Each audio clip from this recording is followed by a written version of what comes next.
तुळजापूर तालुक्यामध्ये परतीच्या पावसानं शेतकरी पुरते हवालदिल झालेत। अतिवृष्टीमुळे शेतामध्ये पाणी साचलं असून सोयाबीन, उडीद, मूग, कांदा आणि तूर यासारख्या पिकांचं मोठ्या प्रमाणावर नुकसान झालंय। शेतकऱ्यांच्या या संकटामध्ये त्यांना दिलासा देण्यासाठी आमदार कैलास पाटील यांनी स्वतः शेतामध्ये जाऊन पाहणी केली। आमचे प्रतिनिधी अय्यूब शेख यांचा हा खास रिपोर्ट। तालुक्यातील नुकसानग्रस्त भागाची पाहणी करताना आमदार कैलास पाटील यांनी शेतकऱ्यांशी संवाद साधला। शेतीत झालेलं नुकसान पाहता शेतकऱ्यांच्या डोळ्यासमोर अक्षरशः पाणी आलंय। आमदार पाटील यांनी तातडीनं पंचनामे करण्याचे आदेश महसूल विभागाला दिलेत, जेणेकरून शेतकऱ्यांना लवकरात लवकर मदत मिळू शकेल। त्यांनी यावेळी सरकारवर जोरदार टीकाही केली। आतापर्यंत सरकारनं फक्त दिशाभूल आणि फसवणूक केली असल्याचा आरोपही त्यांनी केला। आज आपण इकडे पाहू शकतो शेतकऱ्यांचा आतोनात या ठिकाणी नुकसान झालेलं आहे। आमदार कैलास पाटील जे शेतकऱ्यांचे कैवारी म्हणून ओळख झालेली या जिल्ह्यामध्ये आज शेतकऱ्यांच्या थेट बांधावरती नंतर शेतामध्ये जात आहे। दादा, एकंदरीत काय पूर्ण तालुक्याची परिस्थिती बघताय? पूर्ण वाहून गेली जमीन, काय येतात शेतकऱ्यांच्या? आपण आता इथे बघतोय की शेतकऱ्यांच्या शेतामध्ये नदीनं ओढ्यानं पात्र बदलून शेताला पात्रा स्वरूप आलेलं आहे। सगळी जमीन खरडून गेलेली आहे। आपण इथे बघतो की ह्या शेतकऱ्यांना काल उडदाची रास आरती केली होती, त्याचा चिखल झाला आहे आणि आपण पलीकडे आला नाही, सोयाबीनमध्ये पूर्ण पाणी आहे। त्यामुळे शेतकऱ्याचं सरकारनं कितीही मदत दिली तरी न भरून येणारं नुकसान आहे। त्यामुळं मला एवढंच मला ह्याला एकच पर्याय असू शकतो आता की नैसर्गिक आपत्ती तर सरकारनं मदत करावीच, पण कर्जमाफीशिवाय शेतकरी ह्यातून बाहेर येऊ शकत नाही असं मला वाटतं। एकंदरीत कर्जमाफी झाली पाहिजे, शेतकरी चिंतामुक्त झाली पाहिजे, आपण एकंदरीत मागणी करता। दादा, आपण तालुक्यामध्ये कोणकोणते गावं फिरलात, कशी परिस्थिती बाकीच्या गावामध्ये? मी आता सकाळपासून दुपारपासून जी गावं करतोय त्यात शहापूर, गुजनूर, वाघदरी, निलेगाव, नरदुर्ग आणि जळकोट हे 5-6 गावात बघितलं की प्रत्येक ठिकाणी जसं प्रत्येक गाव जाईल तशी परिस्थिती किती वाईट आहे पावसामुळे झालेली हे दिसून येते। आणि कमीत कमी हे आपण काही ठराविक प्लॉट बघितलेत, काही ठिकाणी तर शेतकऱ्यांना जाता येत नाही आणि माणसाला जाता येत नाही, म्हणजे संपर्क तुटलेला असे प्लॉट आहेत। त्यामुळे खूप मोठ्या प्रमाणात नुकसान झालेलं आहे। तर सरकारनं पंचनामे, जिओ टॅगचे फोटो हे सोपस करणं पार पाडता शेतकऱ्यांना लवकरात लवकर कशी मदत मिळेल यासाठी सरकारनं काम केलं पाहिजे। सरकारचे आता डोळे उघडणार का हे आता पाहणं तितकंच महत्त्वाचं ठरेल। शेतकऱ्यांना यावेळी तात्काळ मदत मिळाली पाहिजे, अन्यथा आम्ही मोठं आंदोलन करू। पाटील यांनी नुकसानग्रस्त शेतकऱ्यांच्या बाजूने ठामपणे उभे राहण्याची भूमिका घेतली आहे। त्यांनी सरकारला इशारा दिलाय की जर शेतकऱ्यांना तातडीनं मदत मिळाली नाही तर ते मोठं आंदोलन उभं करतील। शेतकऱ्यांना या संकटातून बाहेर काढण्यासाठी शासन आता काय पाऊल उचलतं हे पाहणं हे महत्त्वाचं ठरेल। धाराशिव जिल्ह्यातील तुळजापूर तालुक्यामध्ये शहापूर या गावामध्ये जे आहे शेतकऱ्यांचे नेते म्हणून ओळखले जाणारे आमदार कैलास पाटील ज्या थेट बांधावरती शेतकऱ्यांच्या व्यथा जाणून घेण्यासाठी आला। दादा, काय व्यथा आहेत शेतकऱ्यांच्या?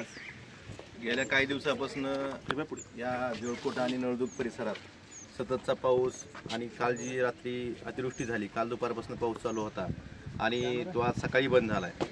नळदुर्ग अक्कलकोट रस्त्यावरली वाहतूक सुद्धा बंद झाली होती, ठप्प झाली होती आणि शेतकऱ्यांचं खूप मोठ्या प्रमाणात नुकसान झालेलं आहे। अद्यापर्यंत एकाही शेतकऱ्याचा पंचनामा झालेला नाही। की शेतकऱ्यांकडनं ज्यावेळेस मला सांगण्यात आलं त्यावेळेस मी प्रत्यक्षात त्या ठिकाणी आलो आणि शेतकऱ्यांची परिस्थिती बघितली। शेतीची सोयाबीन असेल, उडीद असेल, मूग असेल, या पिकांची परिस्थिती बघितलेली आहे। आज जरी हे पीक हिरवं दिसत असलं तरी शेंगकारपा असेल, मुळकूज असेल किंवा मानकूज असेल आणि मधल्या खंडामुळे जे खोडमाशी आलेली आहे, ह्या सगळ्या ह्यांनी रोगाने ग्रस्त झालेले सोयाबीनचे पीक आहे। त्यामुळे उत्पन्नात 50% जास्त घट झालेली आहे। आणि एका बाजूला आता मागच्या वर्षीपर्यंत आपण जर असं काही नुकसान झालं तर विमा कंपनीला आपण इंटिमेशन देऊन कळवू शकत होतो, पण ह्या सरकारनं निवडणूक झाल्यानंतर त्यांच्या नियतीत बदल झाला आणि ते 4 ट्रिगर जे आपण इंटिमेशन देऊन कळवू शकत होतो, नुकसान भरपाईची पंचनामे होऊ शकत होते, 4ही ट्रिगर काढून टाकले। त्यामुळे पीक विमा योजनेतून रक्कम मिळायची शक्यता खूप कमी आहे, कारण पीक कापणी प्रयोगावरच ही रक्कम नुकसान भरपाई मिळणार आहे। आणि दुसऱ्या बाजूला जी नैसर्गिक आपत्तीची मदत होती ती निवडणुकीच्या आधी 13,600 रुपये प्रमाणे हेक्टरी 3 हेक्टरपर्यंत मदत मिळायची। निवडणूक झाली की ह्या सरकारनं परत त्याच कपात करून ती रक्कम 8,500 पर्यंत आणि 2 हेक्टरपर्यंतच अशी मदतीची रक्कम आणलेली आहे। त्यामुळे शेतकरी आधीच अडचणीत असताना, रोज शेतकरी आत्महत्या करत असताना ह्या सरकारनं, ह्या महायुती सरकारनं शेतकऱ्यांची फसवणूक केलेली आहे। एका बाजूला मालाला भाव नाहीत, सोयाबीनला भाव नाही, उडीद मुगाला भाव नाही आणि दुसऱ्या बाजूला निसर्गानं असं झोडपलं तर शेतकऱ्यांना करायचं काय?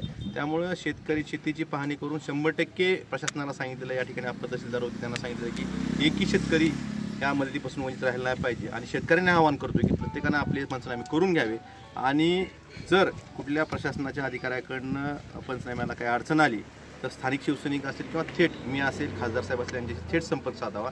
आम्ही त्यांच्यासाठी 24 तास उपलब्ध आहे. एकंदरीत पाहिलं तर आसमानी संकट तर कधी सुलतानी संकट. तर आपण म्हणताय की सरकार एकंदरीत शेतकऱ्यांना फसवणूक करते, परंतु शेतकऱ्यांचे नेते म्हणून तुमची भूमिका काय असणार आहे? एकंदरीत या परिसरातील शेतकऱ्यांचं ऊस बिल देखील थकबाकी आहे. आताही शेतकऱ्यांनी सांगितलं की सोलापूर जिल्ह्याच्या एका कारखान्याने या गावातील असेल, परिसरातील बऱ्याच शेतकऱ्यांनी मागच्या वर्षीचे, यावर्षी कारखाने 1-2 महिन्यात चालू होतील, मागच्या वर्षीचे ऊसाचे लाखो रुपये पैसे थकीत ठेवलेले आहेत. त्यामुळं उद्या ते खासदार साहेबांना शेतकरी भेटणारच आहेत आणि साखर आयुक्ताकडे तक्रारही केलेली आहे. मी शेतकऱ्यांना एवढं सांगितलं की ह्या आठवड्यात जर त्यांनी बिलं दिली नाहीत तर पुढच्या आठवड्यात मी स्वतः साखर आयुक्ताकडे शेतकऱ्यांसमोर जाऊन ह्या कारखान्याकडनं बिलं वसूल करून देण्यासाठी शेतकऱ्यांसोबत मी जाणार आहे. सरकारकडे काय एकंदरीत आज मागणी आहे?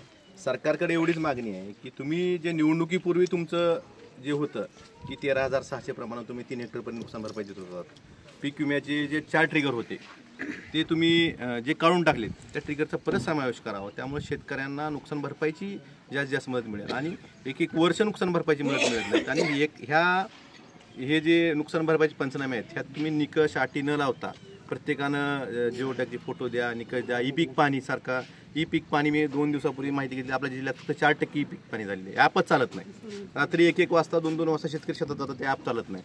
त्यामुळं अशा कुठल्या अटी निकषात शेतकऱ्यांना एकतर निसर्गानं झोडपलेला आहे आणि परत जर तुम्ही एकतर पीक विमा असेल किंवा नैसर्गिक आपत्तीची मदतीची रक्कम असेल ही तुम्ही कमी केलेली आहे. अशा वेळेस अटी निकषात न अडकवता सरसकट सगळ्याचे पंचनामे होऊन शेतकऱ्यांना लवकरात लवकर त्यांची नुकसान भरपाईची रक्कम मिळावी.